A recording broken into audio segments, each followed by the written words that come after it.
ভাইয়া আমি তো দাঁতের মাথায় চোখে মুখে কিছুই দেখতে পারতেছি না, তুমি কিছু করো নাইলে কিন্তু আমি। দাঁড়া দাঁড়া, তুই দাঁড়া, ব্যাপারটা ডাক্তার সাহেব দেখতেছে। ডাক্তার সাহেব। আরে আপনারা আপনারা কি কথা বলতেছেন আমি তো কিছুই বুঝতেছি না। ডাক্তার আপনি নাকি আমি? ডাক্তার সাহেব, আমার ছোট ভাই দাঁতের সমস্যার কারণে কিছুই খাইতে পারতেছে না, আর ওই যদি না খাইতে পারে তাহলে আপনি বুঝতেছেন কি হইবো? আচ্ছা বসেন,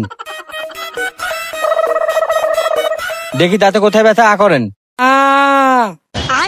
হায় আল্লাহ, আপনার এই দাঁতটা তো পৌঁছে গেছে, এই দাঁতটা ফালাই দেওয়া লাগবে। আমি যদি এই দাঁতটা না ফালাই তাহলে আপনি কিছু খাইতে পারবেন না। আপনি কি বুঝতেছেন ও না খাইতে পারলে কি করব? ঘর বাড়ি সব বাইঙ্গা ফালাইবো। আপনার যা করে লাগে আপনি তাই করেন, কিন্তু আমার ছোট ভাই দাঁতটা ঠিক করে দেন। ভাইয়া আমার সাহস হইতেছে না ভাইয়া, আমি দাঁত উঠাইতে পারবো না ভাইয়া। আরে সাহস হইতেছে না মানে? আপনি পুরুষ মানুষ না? দাঁড়ান আমি সাহসের ব্যবস্থা করতেছি। নেন মাইরা দেন। ভাইয়া এটা কি? এটা কি মানি? ডাক্তার সাহেব বিয়ার দিছে, মাইরা দে। এবার কোন শালা আমার দাঁত উঠাইবে, এবার আমি দেখবো।